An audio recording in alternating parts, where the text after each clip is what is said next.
പ്രത്യാശയേകും വചനം, രക്ഷയേകും വചനം, സത്യമായ വചനം, ജീവനേകും വചനം.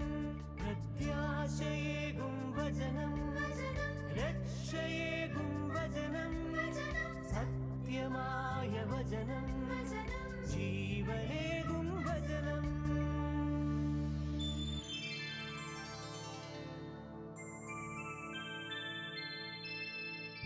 ഉപാസന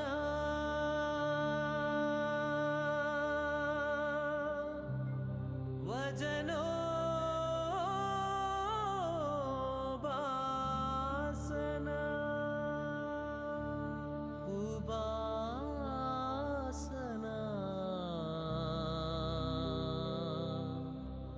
വചനോ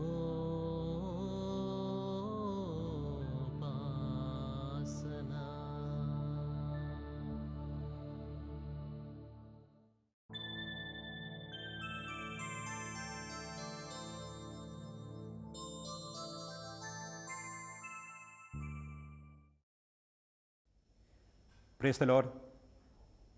യേശുവിൽ പ്രിയപ്പെട്ടവരെ, കഴിഞ്ഞ ക്ലാസ്സിൽ ജെറമ്യാ പ്രവാചകൻ്റെ പുതിയ ഉടമ്പടിയെപ്പറ്റിയുള്ള പ്രവചനമാണ് നമ്മൾ പഠന വിഷയമാക്കിയത്. ജെറമ്യാ പ്രവാചകൻ 31-ാമത്തെ അധ്യായം 31 മുതൽ 34 വാക്യങ്ങളിൽ രക്ഷകൻ്റെ കാലഘട്ടത്തിൽ പൂർത്തിയാകാനിരിക്കുന്ന പുതിയ ഉടമ്പടിയെപ്പറ്റി പ്രവചിക്കുകയുണ്ടായി. ലൂക്കായുടെ സുവിശേഷം 22-ാമത്തെ അധ്യായത്തിലും പൗലോസ്ലിയ കോറിന്തോസ്കാർക്ക് എഴുതിയ ലേഖനം 1-ാമത്തെ ലേഖനം 11-ാമത്തെ അധ്യായത്തിലും ജെറമ്യാ പ്രവാചകൻ മുൻകൂട്ടി പറഞ്ഞ ഈ പുതിയ ഉടമ്പടി എന്നത് നമ്മുടെ കർത്താവിൻ്റെ ജീവിതത്തിൽ, പ്രത്യേകിച്ച് അവസാനത്തെ അത്താഴത്തിൽ, ഒരു യാഥാർത്ഥ്യമായി തീർന്നുവെന്ന് നമ്മൾ കണ്ടുകഴിഞ്ഞു. ഇങ്ങനെയാണെങ്കിൽ ദൈവം ഇസ്രായേൽ ജനവുമായി സ്ഥാപിച്ച ആദ്യത്തെ ഉടമ്പടിയുടെ അവസ്ഥ എന്താണ്? ദൈവം തൻ്റെ ജനത്തെ തള്ളിക്കളഞ്ഞോ? യേശുവിൽ വിശ്വസിക്കുന്ന ഒരു പുതിയ കൂട്ടം മനുഷ്യർ പുതിയ ഉടമ്പടിയുടെ ഭാഗവാക്കുകളായി ചരിത്രത്തിൽ ഉദയം ചെയ്യുന്നതോടുകൂടി പഴയ ഉടമ്പടിക്ക് എന്ത് സംഭവിച്ചു? പുറപ്പാടിൻ്റെ പുസ്തകം 34-ാമത്തെ അധ്യായത്തിൽ സീനായ് ഉടമ്പടിയെപ്പറ്റി പറയുന്ന ആ ഭാഗം ഇനി പ്രസക്തമല്ലേ? വളരെ വ്യക്തമായിട്ട് ചോദിക്കുകയാണെങ്കിൽ ദൈവത്തിൻ്റെ പദ്ധതിയിൽ ഇസ്രായേൽ ജനത്തിനുള്ള സ്ഥാനം എന്താണ്? ദൈവം ഇസ്രായേലിനെ, തൻ്റെ ജനത്തെ പൂർണ്ണമായും തള്ളിക്കളഞ്ഞോ? ദൈവശാസ്ത്രപരമായി പ്രാധാന്യമുള്ള ഈ ചോദ്യം മറ്റ് സാമൂഹ്യ തലങ്ങളിലും പ്രാധാന്യം അർഹിക്കുന്ന ഒരു യാഥാർത്ഥ്യമാണ്. അതുമായി ആധുനിക ഇസ്രായേലിനെ പറ്റിയുള്ള ചിന്ത പോലും അവിടെ വരാം.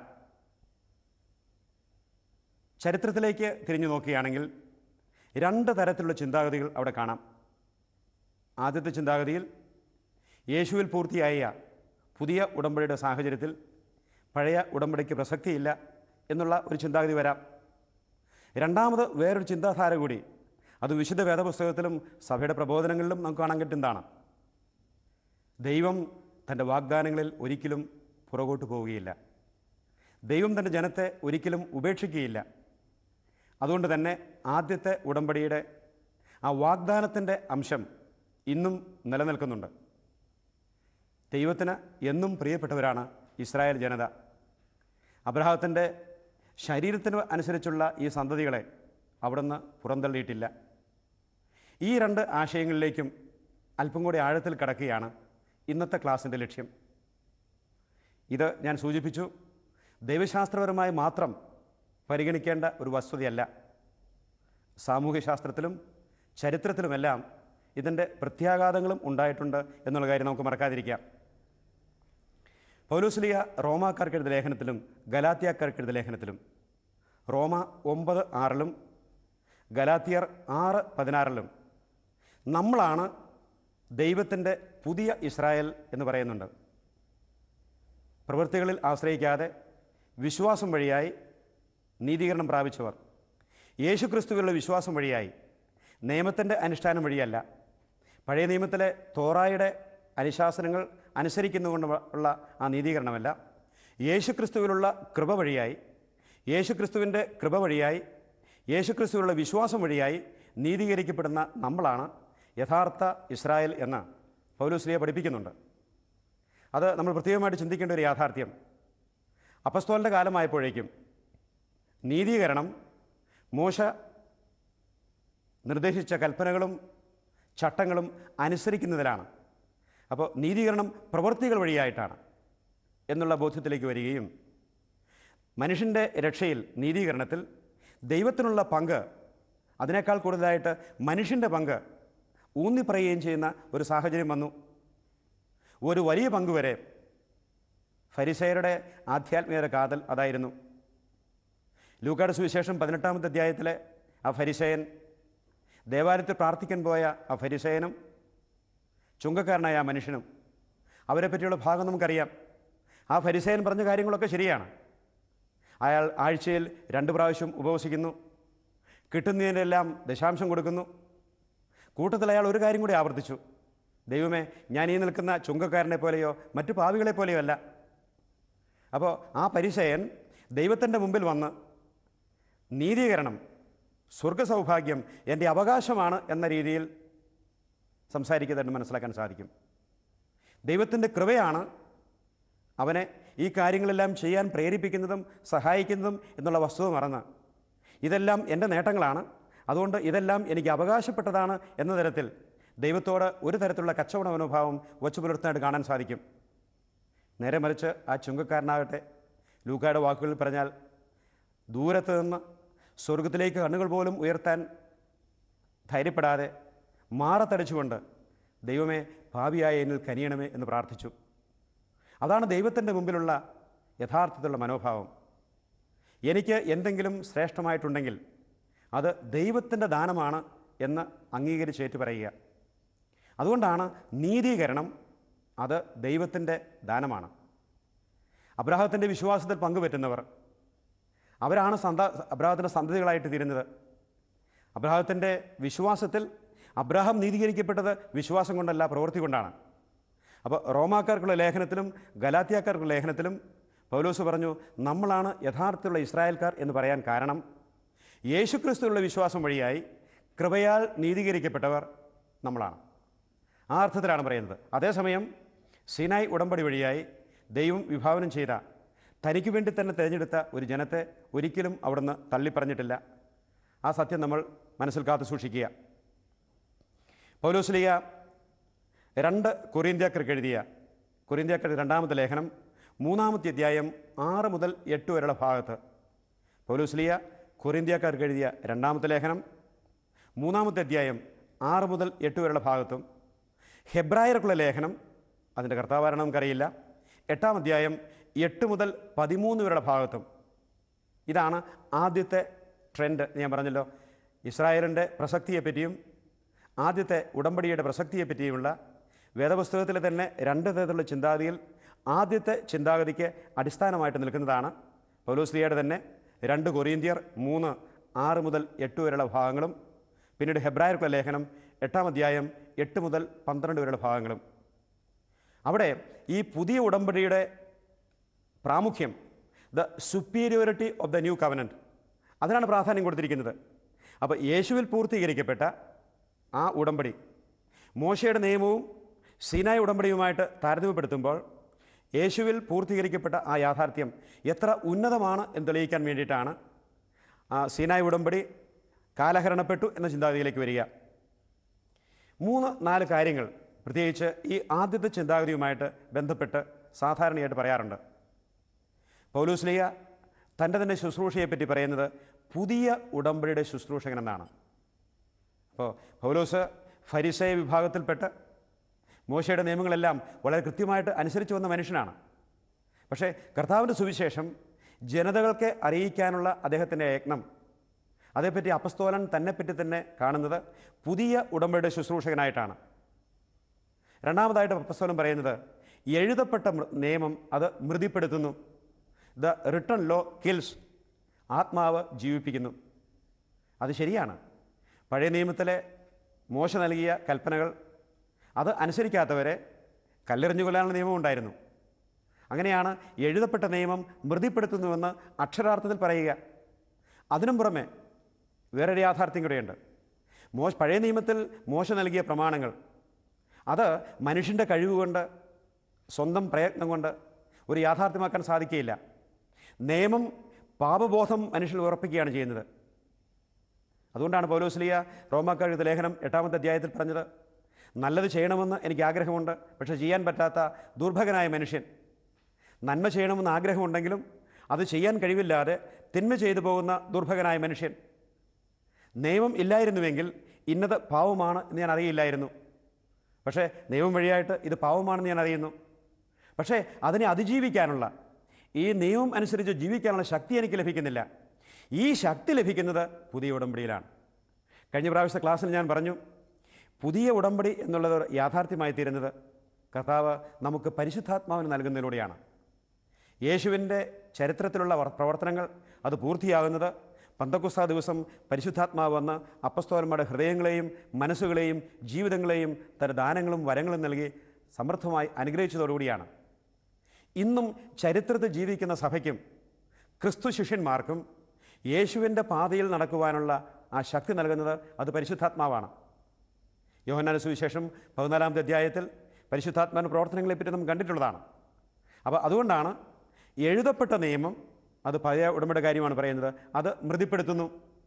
ഈ മൃതിപ്പെടുത്തൽ, ഈ കൊല്ലൽ എന്ന് പറയുന്നത് രണ്ട് തരത്തിൽ വരാം. ഒന്ന്, മോശയുടെ നിയമങ്ങളനുസരിച്ച് പ്രവർത്തിക്കാത്തവനെ ജനത്തിൽ നിന്നും വിച്ഛേദനം ചെയ്യണം എന്നുള്ള ഭാഗം നിയമാവർത്തന പുസ്തകത്തിലും പുറപ്പാടിൻ്റെ പുസ്തകത്തിലൊക്കെ പലപ്പോഴും നമുക്ക് കാണാം. അതിനേക്കാൾ കൂടുതലായി എൻ്റെ ഈ നിയമത്തെ പറ്റിയുള്ള അറിവ് എൻ്റെ പാപബോധം എന്നിൽ ജനിപ്പിക്കുന്നു, എൻ്റെ കഴിവുകേടിനെപ്പറ്റി എന്നെ ബോധ്യപ്പെടുത്തുന്നു. പക്ഷേ ഒരു തരത്തിൽ ഞാൻ മൃതനായ മനുഷ്യനാണ്. അപ്പോൾ ഈ വിധത്തിൽ കാണുമ്പോൾ പഴയ ഉടമ്പടിയും അതിനോടനുബന്ധിച്ച നിയമങ്ങളും അപ്രസക്തങ്ങളായി തീരുകയാണ്. മൂന്നാമത്തെ ഒരു ആർഗ്യുമെൻ്റായിട്ട് പറയുന്നത്, പ്രത്യേകിച്ച് ഹെബ്രായർക്കുള്ള ലേഖനത്തിൽ പറയുന്നത്, പുതിയ ഉടമ്പടിയെപ്പറ്റി അവൻ പറയുമ്പോൾ പഴയത് കാലഹരണപ്പെട്ടു എന്ന് വേണം നിഗമനത്തിലെത്താനായിട്ട്. It is a new covenant. തന്നെയുമല്ല, കഴിഞ്ഞ പ്രാവശ്യം ജെറമ്യാ പ്രവാചകന്റെ പുസ്തകം 31-ാമത്തെ അധ്യായം പഠിച്ചപ്പോൾ നമ്മൾ കണ്ടു, ഇത് സീനായി ഉടമ്പടിയിലെ നിയമം പോലെയല്ല. So there is A discontinuity. ആദ്യത്തെ ആ ഉടമ്പടിയുമായിട്ട് ഒരു തുടർച്ച എന്നതിനേക്കാൾ കൂടുതലായിട്ട് പുതിയ ഒരു യാഥാർത്ഥ്യം വരികയാണ്. It is a new covenant. അപ്പോൾ അതുകൊണ്ട് ഒരു പുതിയ ഉടമ്പടി എന്ന രീതിയിൽ അതിന് നവീനത്വമുണ്ട്, പഴയതിൽ നിന്നും വ്യത്യസ്തമാണ്. ഈ ചിന്താഗതികളുടെ പശ്ചാത്തലത്തിലാണ് പലപ്പോഴും സീനായ് ഉടമ്പടിക്ക് ഇനി പ്രസക്തിയില്ല. അതിൻ്റെ ഫലമായി ഒരു പരിധിവരെയും ചരിത്രത്തിൽ യഹൂദരുള്ള കാഴ്ചപ്പാടിലും വ്യത്യാസങ്ങൾ വന്നിട്ടുണ്ട്. ഇതിലെല്ലാം മാറ്റം വരുന്നത് ആധുനിക കാലത്ത്, പ്രത്യേകിച്ച് 2-ാം വത്തിക്കാൻ കൗൺസിലോടുകൂടിയാണെന്ന് ഓർമ്മിക്കാം. നമ്മൾ ആ പോയിന്റിലേക്ക് പിന്നീട് വരുന്നതായിരിക്കും. അപ്പോൾ പഴയ ഉടമ്പടിയെപ്പറ്റി, സീനായ് ഉടമ്പടിയെപ്പറ്റിയുള്ള ഒരു പ്രത്യേക രീതി നമ്മൾ കണ്ടു. രണ്ടാമത്തേത് റോമാക്കാർക്കെഴുതിയ ലേഖനം 11-ാം അധ്യായമാണ്. റോമാക്കാർക്കുള്ള ലേഖനം 11-ാം അധ്യായം പരിശോധിക്കുകയാണെങ്കിൽ ആ അധ്യായം മുഴുവനും പ്രതിപാദിക്കുന്നത് ദൈവം തൻ്റെ ജനത്തെ ഉപേക്ഷിച്ചിട്ടില്ല. 2 കൊരിന്ത്യർ 3-ൽ അപ്പസ്തോലൻ പറയുന്ന കാര്യങ്ങൾക്കിന്ന് വ്യത്യസ്തമായ കാര്യങ്ങളാണ് റോമാക്കാർക്ക് ലേഖനം 11-ാമത്തെ അധ്യായത്തിൽ പറയുന്നത്. അവിടെ 6-7 കാര്യങ്ങൾ നമ്മൾ പരിശോധന വിഷയമാക്കി നല്ലതാണെന്ന് വിചാരിക്കുന്നു. കാരണം അതാണ് സഭയുടെ വിശ്വാസം, അതാണ് സഭയുടെ കാഴ്ചപ്പാട്. 11-ാം അധ്യായം 1-ാമത്തെ വാക്യത്തിൽ അപ്പസ്തോലൻ ചോദിക്കുന്നുണ്ട്, ദൈവം തൻ്റെ ജനത്തെ ഉപേക്ഷിച്ചുവോ? ഒരിക്കലുമില്ല, നെവർ. അതുകൊണ്ട് പഴയ ഉടമ്പടിയിൽ ഇസ്രായേൽ ജനത്തെ ദൈവം ഒരു ജനവുമായിട്ട് കണക്കാക്കി. അപ്പോൾ ദൈവം ഒരിക്കലും തൻ്റെ ജനത്തെ തള്ളിക്കളഞ്ഞിട്ടില്ല. 11-ാമത്തെ അധ്യായം 1-ാമത്തെ വാക്യത്തിൽ പറയുന്നതാണ്. വീണ്ടും 11-ാമത്തെ അധ്യായം 5-ാമത്തെ വാക്യത്തിൽ കൃപയാൽ തിരഞ്ഞെടുക്കപ്പെട്ട ഒരു ഭാഗം ഇന്നും അവശേഷിക്കുന്നുണ്ട്. ഇസ്രായേൽ ജനത്തെപ്പറ്റി അപ്പസ്തോലൻ പറയുന്നതാണ്, കൃപയാൽ തിരഞ്ഞെടുക്കപ്പെട്ട ഒരു ഭാഗം ഇന്നും ഇസ്രായേലിൽ അവശേഷിക്കുന്നുണ്ട്. 11-ാമത്തെ അധ്യായം 8-ാമത്തെ വാക്യമാണ് ദൈവശാസ്ത്രപരമായി അല്പം കൂടി ആഴത്തിലുള്ള ഒരു വാചകം. ഇവിടെ പറഞ്ഞിരിക്കുന്നത് അവരുടെ ഹൃദയം കഠിനമായി, തന്മൂലം വിജാതിയർക്ക് കൃപ ലഭിച്ചു. അവരുടെ തിരസ്കരണം ലോകത്തിൻ്റെ രക്ഷയായി. അപ്പോൾ ഇസ്രായേൽ ജനം, യോഹന്നാൻ്റെ സുവിശേഷം പറയുന്ന പോലെ, അവൻ സ്വന്തം ജനങ്ങളുടെയൊക്കെ ഇടയിലേക്ക് വന്നു, സ്വകീയർ അവനെ സ്വീകരിച്ചില്ല. അപ്പോൾ ഇസ്രായേൽ ജനം രക്ഷകനെ തിരസ്കരിച്ചതിൻ്റെ ഫലമായി ലോകത്തിന് രക്ഷ കൈവന്നു. അത് ദൈവത്തിൻ്റെ പദ്ധതിയാണ്. അപ്പോൾ ഇസ്രായേൽ ജനം രക്ഷകനെ മിശിഹായെ തിരിച്ചറിയുന്നതിൽ പരാജയപ്പെട്ടു. പക്ഷേ അത് വിജാതീയരെ സംബന്ധിച്ചിടത്തോളം രക്ഷയുടെ ഉപാധിയായി തീർന്നു. വീണ്ടും പൗലോസ് ഓർമ്മിപ്പിക്കുന്ന ഒരു വലിയ സത്യമുണ്ട്. 11-ാം അധ്യായം 18-ാമത്തെ വാക്യത്തിൽ മനോഹരമായ ഒരു ഉപമ കൊണ്ടാണ് അപ്പസ്തോലൻ അത് വിശേഷിപ്പിക്കുന്നത്. വിജാതീയരാകുന്ന കാട്ട് ഒലീവൻ്റെ ശാഖകൾ ഇസ്രായേൽ ജനതയാകുന്ന ഒലീവ് മരത്തിൻ്റെ തായ്തണ്ടിൽ ചേർക്കപ്പെട്ടിരിക്കുകയാണ്. കാട്ടൊലീവിൻ്റെ ശിഖരങ്ങളാണ് വിജാതീയർ. പക്ഷേ അവരെ താങ്ങുന്ന ആ വൃക്ഷം, അവർക്ക് പശിമയും ശക്തിയും നൽകുന്ന വേര്, അത് ഇസ്രായേൽ ജനമാണ് എന്നുള്ള സത്യം അപ്പസ്തോലൻ അനുസ്മരിക്കുകയാണ്. ഇസ്രായേലാകുന്ന തായ്തടിയിലാണ് വിജാതീയരാകുന്ന കാട്ട് ഒലീവ് ശാഖ ഒട്ടിക്കപ്പെട്ടിരിക്കുന്നത് എന്നുള്ള കാര്യം. അതുകൊണ്ട് അപ്പസ്തോലൻ പറയുന്ന ഒരു കാര്യമാണ്, അഹങ്കാരം വെടിഞ്ഞ് ഭയത്തോടെ വർദ്ധിക്കണം. ഇസ്രായേലിൻ്റെ അവിശ്വാസം വിജാതീയർക്ക് രക്ഷയായിത്തീർന്നു. പക്ഷേ വിജാതീയർ ഒരിക്കലും മറന്നു പോകാൻ പാടില്ലാത്ത കാര്യം, തങ്ങൾ നിലനിൽക്കുന്നത് ഇസ്രായേലാകുന്ന മാതൃവൃക്ഷത്തിലാണ്. അതുകൊണ്ട് അപ്പസ്തോലൻ പറഞ്ഞിരിക്കുന്നത് മാതൃവൃക്ഷം ഇന്നും ദൈവത്തിന് പ്രിയപ്പെട്ടവരാണ്. വീണ്ടും അപ്പസ്തോലൻ 11-ാം അധ്യായം 23-ാമത്തെ വാക്യത്തിൽ പറയുന്നത്, ദൈവത്തിന് മുറിച്ചു മാറ്റപ്പെട്ട ഈ ശാഖ, ഇസ്രായേൽ ജനത്തിൻ്റെ ബഹുഭൂതത്തെ പറ്റി പറയുന്നത്, ഇനി വീണ്ടും ഒട്ടിച്ചേർക്കാൻ സാധിക്കും. അതുകൊണ്ട് ഭയത്തോടും വിറയലോടും കൂടി നമ്മൾ വ്യാപരിക്കണം. ഇസ്രായേൽ രക്ഷ പ്രാപിക്കും. വളരെ വ്യക്തമായിട്ട് പൗലോസ് പറയുന്ന കാര്യമാണ്. 11:26 ഇസ്രായേൽ രക്ഷ പ്രാപിക്കും. 11:29 വളരെ വ്യക്തമായിട്ട് ദൈവത്തിൻ്റെ ദാനവും വിളിയും അത് പിൻവലിക്കാൻ പാടില്ല. പൂർവ്വപിതാക്കന്മാർ അവരുടേതാണ്. ഇത് ദൈവത്തിൻ്റെ പദ്ധതിയുടെ ഭാഗമാണ്. അങ്ങനെയാണെങ്കിൽ ഇസ്രായേൽ ജനം, ദൈവം ആദ്യം തിരഞ്ഞെടുത്ത യഹൂദജനം, ഇന്നും ദൈവത്തിന് പ്രിയപ്പെട്ടവരാണ്. ഈ സത്യം വളരെ വിശദമാക്കിക്കൊണ്ട് ആധുനിക കാലഘട്ടത്തിൽ 2-ാം വത്തിക്കാൻ കൗൺസിൽ അക്രൈസ്തവ മതങ്ങളെപ്പറ്റി പഠിപ്പിക്കുന്ന ഭാഗത്ത്, അക്രൈസ്തവ മതങ്ങൾ ആദ് നോസ്ത്ര എത്താത്തെ എന്നുള്ള പ്രമാണരേഖയിൽ 4-ാമത്തെ ഖണ്ഡികയിൽ വലിയൊരു സെക്ഷൻ യഹൂദജനത്തിനും സീനായ് ഉടമ്പടിക്കും ദൈവത്തിൻ്റെ പദ്ധതിയിലും പരിപാലനയിലും എന്ത് സ്ഥാനമാണ് ഇന്നും ഉള്ളത് എന്നതിനെപ്പറ്റി ദൈവശാസ്ത്രത്തിൻ്റെ ഭാഷയിൽ സവിസ്തരം പ്രതിപാദിക്കുന്നുണ്ട്. അതിലെ പ്രസക്തമായ ഒരു ഭാഗം ഞാനിവിടെ വായിക്കുകയാണ്. 2-ാം വത്തിക്കാൻ കൗൺസിലിൻ്റെ സഭ അക്രൈസ്തവ മതങ്ങളെപ്പറ്റിയുള്ള സഭയുടെ കാഴ്ചപ്പാട് എന്നുള്ള ആ പ്രമാണരേഖയിൽ അത് 4-ാമത്തെ ഖണ്ഡികയിൽ സീനായ് ഉടമ്പടിയുടെ പ്രസക്തിയും ദൈവത്തിൻ്റെ പദ്ധതിയിൽ ഇസ്രായേലുള്ള സ്ഥാനവും വളരെ വ്യക്തമായിട്ട് നമുക്ക് ചൂണ്ടിക്കാണിച്ചു തരുന്ന ഭാഗമാണിത്. വിശുദ്ധ സ്ലീഹ, പൗലോസ് സ്ലീഹയെപ്പറ്റി അത് പറയുന്നത്, സ്വവംശജരെക്കുറിച്ച് പ്രസ്താവിച്ചിട്ടുള്ള കാര്യങ്ങൾ സഭയുടെ കൺമുമ്പിൽ നിന്ന് ഒരിക്കലും മറയുകയില്ല. ദത്തുപുത്ര സ്ഥാനം അവരുടേതാണ്. മഹത്വവും ഉടമ്പടിയും നിയമസംഹിതയും ദൈവാരാധന ക്രമങ്ങളും വാഗ്ദാനങ്ങളും അവരുടേത് തന്നെ. പിതാക്കന്മാരും അവരുടേതാണ്. കന്യാമറിയത്തിൻ്റെ പുത്രനായ ക്രിസ്തുവിൻ്റെ ജനനവും ശാരീരികമായി അവരിൽ നിന്ന് തന്നെയാണ്. അതുപോലെ തന്നെ സഭയുടെ അസ്ഥിവാരവും നെടുന്തൂണുകളുമായ സ്ലീഹന്മാർ ജന്മമെടുത്തതും യഹൂദജനത്തിൽ നിന്നാണെന്നും സഭ സ്മരിക്കുന്നു. ആദ്യ ശിഷ്യന്മാരിൽ സിംഹഭാഗവും യഹൂദ വംശജരായിരുന്നു. ക്രിസ്തുവിൻ്റെ സുവിശേഷ സന്ദേശം ലോകത്തോട് പ്രസംഗിച്ചത് അവരായിരുന്നു. വിശുദ്ധ ലിഖിതം നൽകുന്ന സാക്ഷ്യപ്രകാരം ജെറൂസലം അവളുടെ സന്ദർശനത്തിൻ്റെ സമയമറിഞ്ഞില്ല. യഹൂദ ജനതയിൽ ബഹുഭൂരിപക്ഷവും സുവിശേഷം സ്വീകരിച്ചതേയില്ല. എന്തിന്? സുവിശേഷ പ്രചാരണത്തെ എതിർത്തവരും കുറച്ചൊന്നുമല്ല. എന്നിരുന്നാലും യഹൂദർ തങ്ങളുടെ തെരഞ്ഞെടുപ്പിനെ പ്രതി പ്രത്യേകമായിട്ട് ശ്രദ്ധിക്കേണ്ട ഒരു കാര്യമാണ്. എന്നിരുന്നാലും യഹൂദർ തങ്ങളുടെ പൂർവ്വപിതാക്കളെ പ്രതി, തെരഞ്ഞെടുപ്പിനെ പ്രതി ദൈവത്തിന് ഇന്നോളം പ്രിയങ്കരങ്ങളായിരിക്കുന്നു. താൻ അവർക്ക് നൽകിയ ദാനങ്ങളിലും ആഹ്വാനത്തിലും ദൈവം പശ്ചാത്തപിക്കുന്നില്ല. പ്രവാചകരോടും വിശുദ്ധ സ്ലീഹായോടും ചേർന്ന് തിരുസഭയും ദൈവം മാത്രം അറിയുന്ന ആ സുദിനം എല്ലാ ജനതകളും ചേർന്ന് ഏകസ്വരത്തിൽ ദൈവത്തെ അഭിസംബോധന ചെയ്യുകയും ഏകയോഗമായി അവിടുത്തെ സേവിക്കുകയും ചെയ്യുന്ന ആ ദിനം കാത്തിരിക്കുന്നു. അപ്പോൾ ദൈവത്തിന് മാത്രം അറിയാവുന്ന ഒരു ദിനമാണത്, ഒരു പദ്ധതിയാണത്. യഹൂദജനം കർത്താവിൻ്റെ രക്ഷാകര പദ്ധതി അംഗീകരിക്കും. ഒരുപക്ഷെ ഇന്നത്തെ രാഷ്ട്രീയ സാഹചര്യങ്ങളിൽ ബാഹ്യമായി നമുക്ക് വിധിക്കാവുന്ന മാനദണ്ഡങ്ങളനുസരിച്ച് ഇത് അസാധ്യമായ ഒരു കാര്യമായിട്ടായിരിക്കും നമുക്ക് അനുഭവപ്പെടുക. എന്നാൽ വിശുദ്ധ വേദപുസ്തകം ദൈവനിവേശിതമായി പരിശുദ്ധാത്മാവിനാൽ പൗലോസ് അപ്പോസ്തലൻ നിന്നും പറയുന്ന ഈ കാര്യം ദൈവത്തിന് മാത്രം അറിയാവുന്ന ഒരു ദിവസത്തിൽ രക്ഷകനായ ക്രിസ്തുവിനെ അവർ തിരിച്ചറിയും. നൂറ്റാണ്ടുകളായി യഹൂദർ പാർത്തിരുന്ന ഈ രക്ഷകൻ യഹൂദജനത്തിൻ്റെ ഇടയ്ക്കും രക്ഷകനായി അറിയപ്പെടും, അംഗീകരിക്കപ്പെടും, ആരാധിക്കപ്പെടും. തന്മൂലം പഴയ ഉടമ്പടിക്ക് എന്ത് സംഭവിച്ചു? സീനായ് ഉടമ്പടിയുടെ പ്രസക്തി എന്താണ്? ഞാൻ സൂചിപ്പിച്ചതുപോലെ 2 തരത്തിലുള്ള ചിന്താഗതികൾ വിശുദ്ധ വേദപുസ്തകത്തിൽ തന്നെ കാണാൻ സാധിക്കും. 2 കൊരിന്ത്യർ 3-ലും ഹെബ്രായർ 8-ലും. ഈ 2 വേദപുസ്തക ഭാഗം എടുക്കുകയാണെങ്കിൽ യേശുക്രിസ്തുവിൽ പൂർത്തീകരിക്കപ്പെട്ട പുതിയ ഉടമ്പടിയുടെ ഔന്നത്യം, അതിൻ്റെ സവിശേഷതകൾ സീനായ് ഉടമ്പടിയുടെ പ്രത്യേകതകളുമായി താരതമ്യപ്പെടുത്തുമ്പോൾ വളരെ ഉന്നതമായിട്ടിരിക്കുകയാണ്. Therefore, the superiority of the new covenant that cancels certain aspects of the first covenant.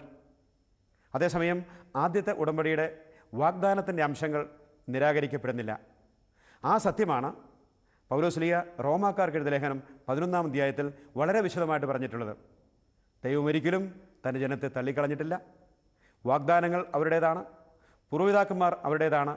രക്ഷകനും മിശിഹായും ജഡപ്രകാരം അവരിൽ നിന്നും വന്നിട്ടുള്ളതാണ്. അപ്പസ്തോലന്മാർ എല്ലാം യഹൂദരായിരുന്നു എന്നുള്ള കാര്യം നമുക്ക് മറക്കാതിരിക്കാം. പരിശുദ്ധി അമ്മ, യൗസേപ്പിതാവ്, അവരെല്ലാം യഹൂദരായിരുന്നു. അതുകൊണ്ട് യഹൂദ മതത്തെയോ യഹൂദർക്ക് നൽകപ്പെട്ട വാഗ്ദാനങ്ങളെയോ ദൈവം നിരാകരിച്ചിട്ടില്ല.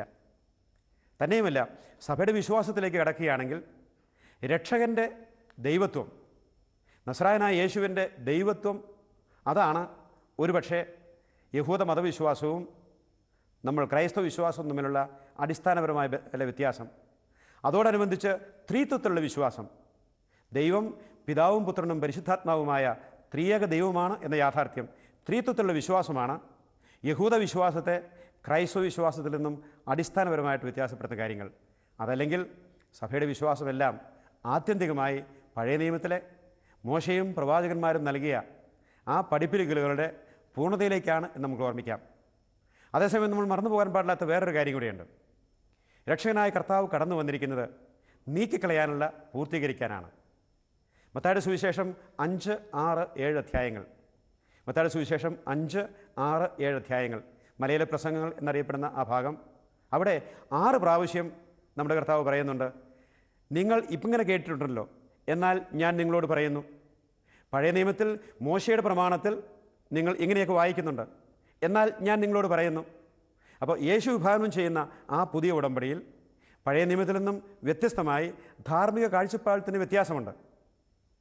അതുകൊണ്ടാണ് ഈശോ പറഞ്ഞത്, ഞാൻ വന്നത് നീക്കിക്കളയാനല്ല പൂർത്തീകരിക്കാനാണ്. അങ്ങനെ പൂർത്തീകരിക്കപ്പെട്ട ഒരു ഉടമ്പടി, അതാണ് യേശുവിൽ പൂർത്തീകരിക്കപ്പെട്ട ആ ഉടമ്പടി. അവിടുത്തെ അവസാനത്തെ താഴത്തിൽ അവിടുന്ന് കാസായെടുത്ത് പാനപാത്രമെടുത്ത് പറഞ്ഞ യാഥാർത്ഥ്യം, കുരിശിൽ ചിന്തപ്പെടാനുള്ള രക്തമാണ് ഈ ഉടമ്പടിയുടെ രക്തമെന്ന പാനപാത്രം കൊണ്ട് അവിടുന്ന് വിഭാവനം ചെയ്തത്. ആ കുരിശിലെ കർത്താവിൻ്റെ പ്രവർത്തനങ്ങൾ അത് പൂർണ്ണമാകുന്നത് അവിടുത്തെ തിരുവുത്ഥാനം വഴിയായിട്ടാണ്. അവിടുത്തെ തിരുവുത്ഥാനം ഒരു യാഥാർത്ഥ്യമായി തീരുന്നത് പരിശുദ്ധാത്മാവിൻ്റെ ആഗമനത്തോടു കൂടിയാണ്. ഇവിടെ നമ്മൾ വീണ്ടും അടിസ്ഥാനപരമായി ഒരു ചെറിയ കാര്യം കൂടി ചിന്തിക്കണം. ദൈവകാരുണ്യത്തിൻ്റെ വിജയമാണ് രക്ഷാകര പദ്ധതി. ദൈവത്തിൻ്റെ കാരുണ്യത്തിൻ്റെ വിജയം. ദൈവം ഒരു ജനതയെ തനിക്കായിട്ട് തിരഞ്ഞെടുത്തപ്പോൾ അബ്രാഹത്തെ തിരഞ്ഞെടുത്തു. അബ്രാഹത്തിലൂടെയും പൂർവ്വപിതാക്കന്മാരിലൂടെയും തൻ്റെ ജനത്തെ നയിച്ച ദൈവം കാലത്തിൻ്റെ പൂർണ്ണതയിൽ പ്രവാചകന്മാർ പ്രവചിച്ച ആ രക്ഷകൻ ചരിത്രത്തിലേക്ക് കടന്നു വന്നു. അതുകൊണ്ടാണ് ഗലാത്യക്കാരുടെ എഴുതിയ ലേഖനം 4-ാം അധ്യായം 4-ാമത്തെ വാക്യത്തിൽ സമയത്തിൻ്റെ പൂർണ്ണതയിൽ ദൈവം തൻ്റെ പുത്രനെ ലോകത്തിലേക്ക് അയച്ചു, അവൻ സ്ത്രീയിൽ നിന്നും ജാതനായി എന്ന് പറയുന്നത്. അപ്പോൾ ദൈവം ലോകത്തിലേക്ക് തൻ്റെ തിരുക്കുമാരനെ അയക്കുന്ന വഴിയായി വിജാതീയരെ സ്വന്തം ജനവുമായിട്ട് തിരഞ്ഞെടുക്കുകയാണ്. സീനായ് ഉടമ്പടി വഴിയായി ദൈവം ഒരു പ്രത്യേക വിഭാഗത്തെ, അതും ഒരു പ്രത്യേക വംശത്തെ ശാരീരികമായ ബന്ധം അവകാശപ്പെടാൻ പറ്റുന്ന, അബ്രാഹവുമായി ശാരീരികമായ ബന്ധം അവകാശപ്പെടാൻ പറ്റുന്ന ഒരു ജനതയാണ് ദൈവം തിരഞ്ഞെടുത്തത്. എന്നാൽ തൻ്റെ പുത്രനിലൂടെ അബ്രാഹത്തിൻ്റെ യഥാർത്ഥ സന്തതികൾ എന്ന് പറയുന്നത് ശാരീരികമായിട്ടുള്ള ആ സക്സഷനിൽ വരുന്നവരല്ല, അബ്രാഹത്തിൻ്റെ വിശ്വാസത്തിൽ പങ്കുപറ്റുന്നവരാണ്. അബ്രാഹത്തിൻ്റെ വിശ്വാസം ദൈവത്തിൻ്റെ കൃപയിലുള്ള, അത് പ്രവൃത്തിയുള്ള വിശ്വാസമല്ല, നിയമാനുഷ്ഠാനങ്ങളുടെ വിശ്വാസമല്ല, യേശുക്രിസ്തുവിൽ വിശ്വാസം വഴിയായി ഇത് ദൈവത്തിൻ്റെ ദാനമാണ്. അപ്പോൾ പഴയ ഉടമ്പടിയാണെങ്കിലും യേശുക്രിസ്തുവിൽ പൂർത്തീകരിക്കപ്പെട്ട പുതിയ ഉടമ്പടിയാണെങ്കിലും ആത്യന്തികമായി ദൈവകാരുണ്യത്തിൻ്റെ വിജയമാണ്. ഇത് ദൈവത്തിൻ്റെ പദ്ധതിയുടെ ഭാഗമാണ്. ദൈവത്തിൻ്റെ പദ്ധതിയുടെ ആദ്യ ഭാഗം ഇതായിരുന്നു: അബ്രാഹത്തിൻ്റെ സന്തതിയിലൂടെ ഒരു ജനതയെ തിരഞ്ഞെടുക്കുക. അതേസമയം ദൈവം അബ്രാഹത്തോട് ചെയ്ത മൂന്നാമത്തെ വാഗ്ദാനം, നിൻ്റെ സന്തതിയിലൂടെ ലോകത്തെ മുഴുവൻ ഞാൻ അനുഗ്രഹിക്കും. അപ്പോൾ അബ്രാഹത്തെ ദൈവം തിരഞ്ഞെടുത്തത് ഇസ്രായേൽക്കാർക്ക് വേണ്ടി മാത്രമായിരുന്നില്ല, ചരിത്രത്തിൽ അതൊരാവശ്യമായിരുന്നു. അബ്രാഹത്തിൻ്റെ സന്തതികൾ ഒരു ജനമായി തീരുക, ഈ ജനം രക്ഷകൻ്റെ വരവിന് വേണ്ടി തങ്ങളെ തന്നെ ഒരുക്കുക. അതുകൊണ്ട് അബ്രാഹവും ഇസ്രായേലും വിളിക്കപ്പെട്ടത് അവർക്ക് വേണ്ടിയായിരുന്നില്ല. അബ്രാഹവും പൂർവ്വപിതാക്കന്മാരും പ്രവാചകന്മാരും ഇസ്രായേൽ തന്നെയും വിളിക്കപ്പെട്ടത് ചരിത്രത്തെ ഒരുക്കുന്നതിന് വേണ്ടിയിട്ടാണ്. രക്ഷകനായ യേശുവിനെ, ലോകത്തിൻ്റെ രക്ഷകനായ യേശുവിനെ സ്വീകരിക്കുന്നതിന് വേണ്ടി, ചരിത്രത്തെ ഒരുക്കുന്നതിന് വേണ്ടിയിട്ടാണ് ദൈവം അബ്രാഹത്തെ തിരഞ്ഞെടുത്തത്. ആ രീതിയിൽ പറഞ്ഞാൽ ദൈവത്തിൻ്റെ തിരഞ്ഞെടുപ്പും വിളിയും വലിയ ഉത്തരവാദിത്വത്തിലേക്കാണ് നീങ്ങുന്നത്. ആ രീതിയിൽ വേണം പഴയ ഉടമ്പടിയും പുതിയ ഉടമ്പടിയും തമ്മിലുള്ള ബന്ധം നമ്മൾ കാണാൻ. പഴയ ഉടമ്പടി നിരാകരിക്കപ്പെട്ടിട്ടില്ല, അത് പൂർത്തീകരിക്കപ്പെടുകയാണ് നസ്രായനായ യേശുവിൽ സംഭവിച്ചിരിക്കുന്നത്. ദൈവത്തിന് സ്തുതിയായിരിക്കട്ടെ.